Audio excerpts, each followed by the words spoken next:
I'm Kathleen Barnes from Take Charge Books, and with me is Doug Bennett. He is the author of Life and Spirit in the Quantum Field.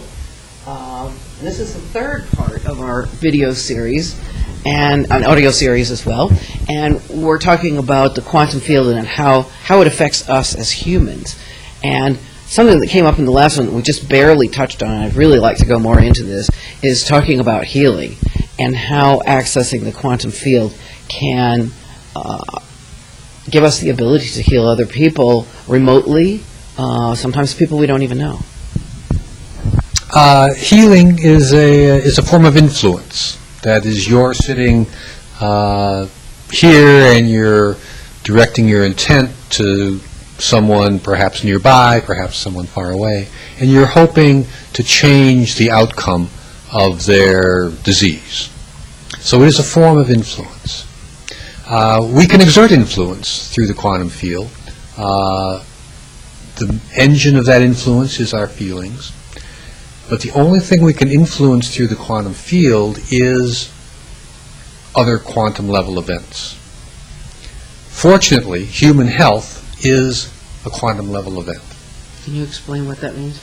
I think in the first session we mentioned that the quantum field is really only of interest for things that are very small, things with very little mass. Big things behave like Newton said they should. So by quantum level events, I mean things that behave in a quantum way. So that includes photons and electrons and neutrons, and it includes these other quantum level events being human health, decisions, feelings and emotions that people have. So human health is a quantum level event. And it is subject to influence by all kinds of things, including the person whose health we're talking about and those around them.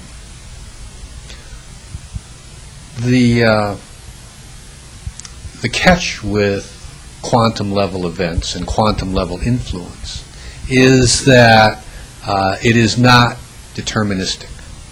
This is the hallmark of the quantum science.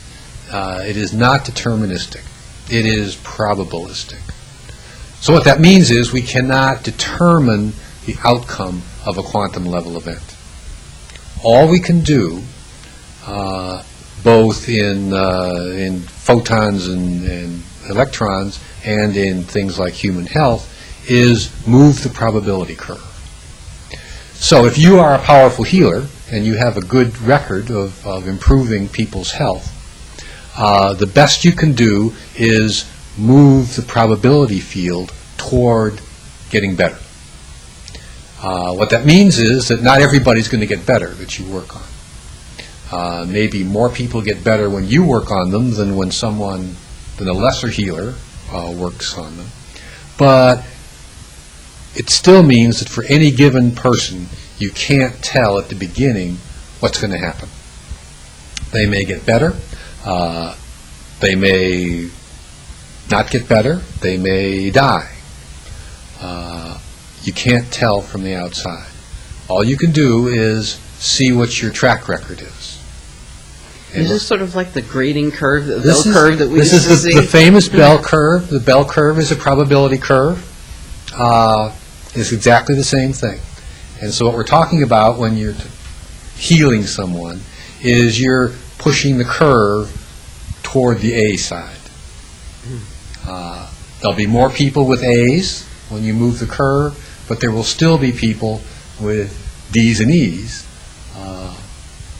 because the curve is still there. It is still a probability curve. It is not Harry Potter-like magic where, poof, you are definitely a toad.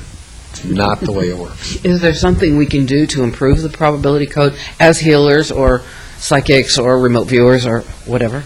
There is a lot of very old advice on that topic, and I think it is consistent. The old advice is consistent with the model that I've come up with in the book. And the old advice is, do not be attached to outcome. And there's a very good reason for that. I said that our feelings are the medium of our influence. And when you have a strong feeling about someone, you're working on a loved one, for example, who is sick, and you really, really want that person to get better.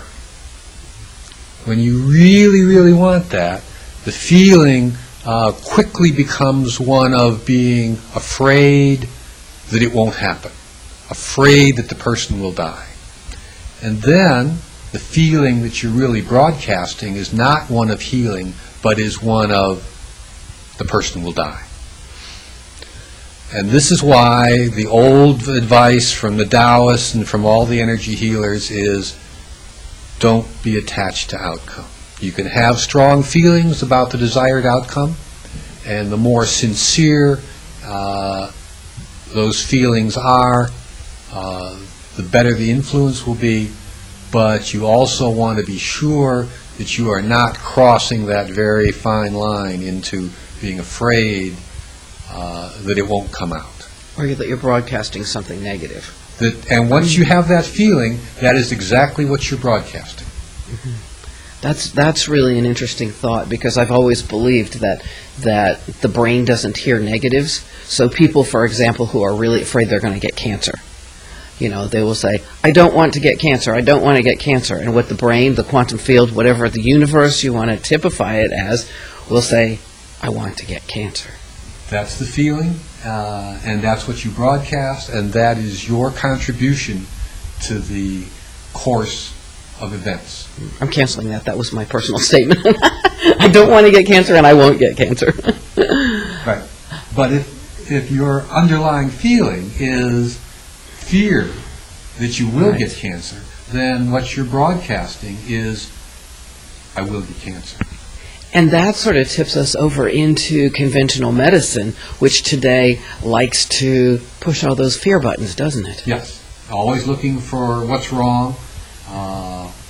Near as I can tell, hardly ever focusing on wholeness or improving the feelings of the person. Or even how to keep it right when it is right. Right.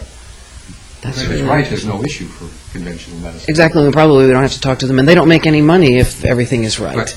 Right.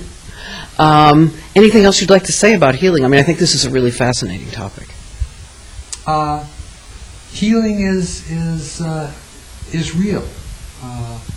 Lots of people know that, of course. There are many practitioners of energy healing. But it is real. It is subtle, however. It is not lightning strikes and you jump up and dance a jig. It remains subtle and elusive, requiring a deeply centered state to be effective. One last thing. Can we do this for ourselves? I mean, you were talking about other people, healing other people, but can we do it for ourselves as well? Yes. And the healing people have considerable research that shows that what you can do for other people is exactly what you can do for yourself.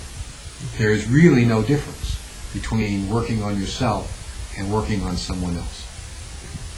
The other people are as close to you as you are to yourself, because everything is distributed in the field.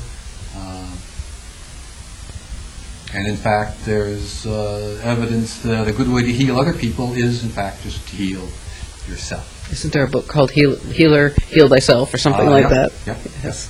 All right. Thank you, Doug. I'm Kathleen Barnes from Take Charge Books, and with me is Doug Bennett, and he's the author of Life and Spirit in the Quantum Field. Thanks. You're welcome.